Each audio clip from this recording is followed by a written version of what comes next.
6 फरवरी के important current affairs हैं।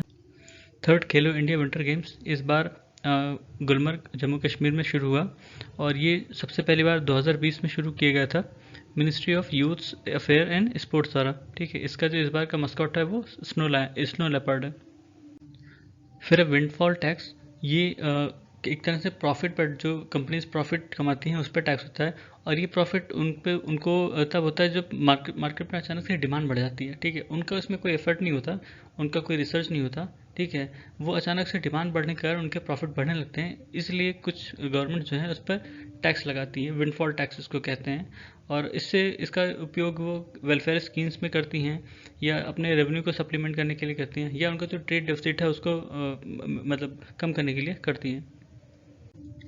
फिर वाइट टेल डियर। ये जो नॉर्थ अमेरिकन डियर फैमिली उसका सबसे स्मॉलेस्ट मेंबर होता है और ये नॉर्थ अमेरिका से होते हुए सेंट्रल अमेरिका तक पाया जाता है और IUCN की रेड लिस्ट में लीस्ट कंसर्न है।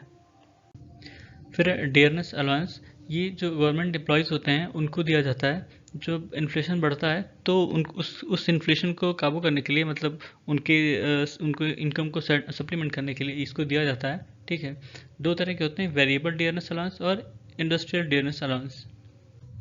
फिर वुल्फ 1069b। ये अर्थ की तरह दिखने वाला एक एक्सोप्लैनेट है जिसका जो मास है वो भी अर्थ से काफ़ी करीब है और जो इसका साइज़ है वो भी काफ़ी क्लोज में है।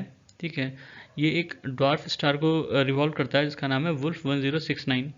ऐसा माना जाता है कि यहाँ पर मतलब ये पोटेंशियली हैबिटेबल है, यहाँ पर कोई लाइफ एग्जिस्ट कर सकती है। ठीक है, फिर है स्पेस एक्स का स्टारशिप। ये सुपर हैवी लिफ्ट रॉकेट और स्पेस क्राफ्ट है जिसको बनाया गया, ये सबसे माना जा रहा है सबसे पावरफुल लॉन्च व्हीकल होगा और ये करीब 150 मीट्रिक टन का जो वेट है वो अर्थ ऑर्बिट तक ले जा सकेगा और ये रीयूजेबल है, मतलब ये वापस लैंड करेगा धरती पर और इसको फिर से इस्तेमाल किया जा सकेगा। फिर है धमाल। ये जो सूफी और अफ्रीकन म्यूज़िक और डांस होता है उसका मिक्स होता है और ये सिद्धी कम्युनिटी गुजरात में जो रहती हैं वो इसको प्रैक्टिस करती हैं एज ए स्पिरिचुअल प्रैक्टिस। और नॉर्मली ये किसी स्पिरिचुअल लीडर के बर्थ पर या उनकी डेथ पर परफॉर्म किया जाता है। दो तरह का होता है, एक डांस धमाल और बैठकी धमाल। डांस धमाल पे ज़्यादा ध्यान होता है जो इंस्ट्रूमेंट होते हैं उनके साउंड पर। ठीक है, ये डांसिंग और सेटिंग दोनों पोजीशन में हो सकता है। बैठकी में ज़्यादा ध्यान दिया जाता है लिरिक्स पर और ये बैठे पोजीशन पर होता है। जो इनके सॉन्ग्स होते हैं उनको जिक्र कहा जाता है। सिद्धि जो है वो अफ्रो इंडियंस हैं, वो अफ्रीकन जो कि इंडियन से मिक्स हो गए मैरिज रिलेशनशिप के through. 12th 13th 14th centuries में ये इंडियन ओशन क्रॉस किए और अफ्रीका से इंडिया आए। इनको इस्लामिक इन्वेटर्स और जो पोर्तुगीज़ कॉलोनाइजर्स थे वो उनको स्लीव करके यहाँ ले आए और इनको अपने यहाँ पर रखा इंडिया में। ठीक है, तो ये भी अपना एक पॉपुलेशन ये बढ़ी। फिर है वर्ल्ड वेटलैंड्स डे। इस बार की थीम थी वेटलैंड रेस्टोरेशन। ये 2 फरवरी को मनाया जाता है क्योंकि 1971 में रामसर कन्वेंशन इसी तारीख को साइन की गई थी।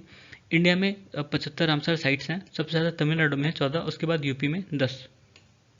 फिर है नॉर्थ स्टार, इसको पोल स्टार भी कहते हैं और ये जो सन है अपना उससे करीब 2500 गुना ज़्यादा ल्यूमिनस है और ये उर्सा माइनर कंस्टलेशन का पार्ट है।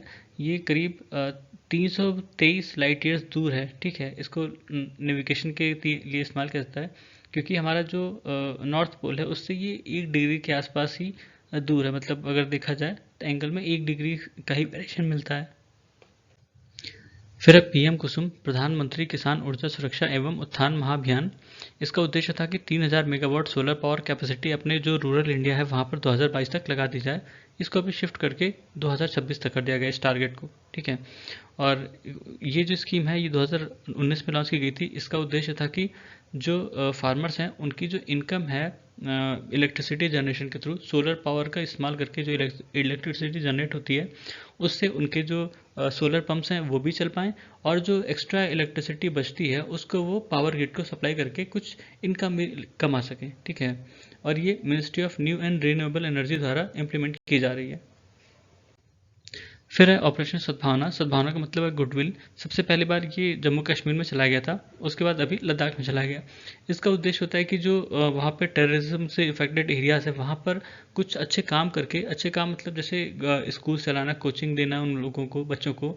अभी देखा गया था कि फ्री जो UPSC के लिए कोचिंग वहाँ चलाई गई थी इंडियन आर्मी द्वारा, वहाँ से बच्चे भी सेलेक्ट हुए हैं। ठीक है, स्टेडियम बनाना, लेबोरेटरीज बनाना, कंप्यूटर लैब्स बनाना, ये सब वहाँ पर इंडियन आर्मी ने किया। फिर है निसार, नासा इसरो सार सैटेलाइट, सार का मतलब है सिंथेटिक अपर्चर रडार। ठीक है, इसमें दो अलग अलग रडार फ्रिक्वेंसी इस्तेमाल की जाएंगी धरती को मैप करने के लिए। ठीक है, एक एल बैंड है, एक एस बैंड है। एस बैंड वाला इसरो द्वारा बनाया गया है। इसका इस्तेमाल किया जाएगा जैसे बायोमास के बारे में इंफॉर्मेशन प्रोवाइड करने के लिए, नेचुरल हजार्ड, सी लेवल राइज, ग्राउंड वाटर के बारे में, इन सब चीज़ों के बारे में इंफॉर्मेशन प्रोवाइड करने के लिए इसका इस्तेमाल किया जाएगा।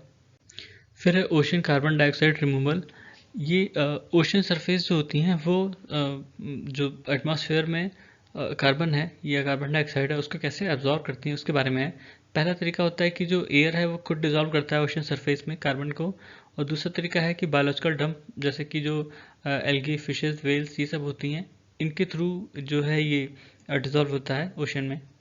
फिर ओशन ट्विलाइट जोन, ये 200 से 1000 मीटर तक की जो गहराई है ओशंस में उसको कहा जाता है।